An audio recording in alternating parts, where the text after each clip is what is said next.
রাসূল সাল্লাল্লাহু আলাইহি ওয়াসাল্লাম দুনিয়াতে আসার মানেই এটা হলো যে এমন একজন ব্যক্তি এসেছেন, তানার বদৌলতে তিনি এসে এই পৃথিবী থেকে শিরক, কুফরি এবং কুসংস্কারকে ধ্বংস করে দেবেন।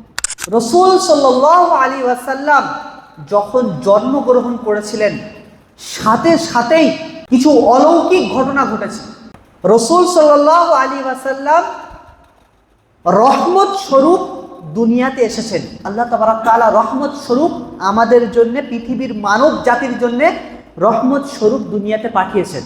তাহলে এই রহমাতাল লিল আলামিন, এই রহমতের মানুষটা যখন পৃথিবীতে আসছেন, তখন কিছু না কিছু চিহ্ন তো দেখা দেবেই, এটা স্বাভাবিক। তো পারস্যের উনি যখন সম্রাট ছিলেন, তার নাম ছিল কিসরা। জন্মগ্রহণ ছিল সাথে সাথেই কিসরা, ওই কিসরা সম্রাটের একটা মহল, রাজপ্রাসাদের চারটি বড় মহল। সেই মহলের রাসূল সাল্লাল্লাহু আলাইহি ওয়াসাল্লাম বসে পড়ে গেছে। এবং সেই যুগে সব থেকে বেশি পারস্যতে অগ্নি পূজা হতো। কি হতো?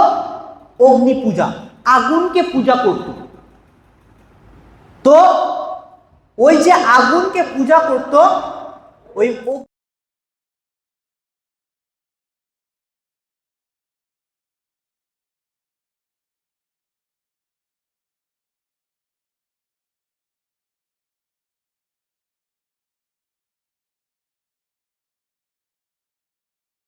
অগ্নিকুণ্ড যেগুলো ছিল, সেই যে অগ্নিকুণ্ড, যে আগুন জ্বলছে, সেই আগুনের যে পূজা করতে বলছে, এমন একটা সিস্টেম ছিল, তারা সিস্টেম করে রেখেছিল।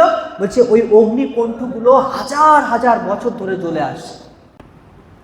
এই হাজার হাজার বছর ধরে জ্বলে আসা অগ্নিকুণ্ড বিনা কারণেই নিভে গেল। মানে তারা কারণ বুঝতে পারেনি কি কারণে নিভে গেল। হাজার হাজার বছর ধরে জ্বলে আসছে, একবারও নিভেনি, আর এমনি এমনি নিভে গেল। আরে কারণ তো আসলে ওটাই ছিল যে আমাদের নবী সাল্লাল্লাহু আলাইহি ওয়াসাল্লাম দুনিয়াতে আগমন করেছেন। আর কিসরার যে রাজপ্রাসাদ, এই কিসরার রাজপ্রাসাদে যে চারটি কোণ ধসে পড়েছিল, তার কারণ হলো ওই যে অগ্নিকুণ্ড যে জ্বলতো, আর ওইখানে যে আপনার অগ্নি পূজা করা হতো, এর নেতৃত্বটা দিত কোথা থেকে? ওই রাজপ্রাসাদ থেকে। তার মানে রাসূল সাল্লাল্লাহু আলাইহি ওয়াসাল্লাম দুনিয়াতে আসার মানেই এটা হলো যে এমন একজন ব্যক্তি এসেছেন, তানার বদৌলতে তিনি এসে এই পৃথিবী থেকে শিরক, কুফরি এবং কুসংস্কারকে ধ্বংস করে দেবেন। যেমন কি অগ্নিকুণ্ড যেগুলোর পুজো করা হতো, সেইগুলো ধ্বংস হয়ে গেছে।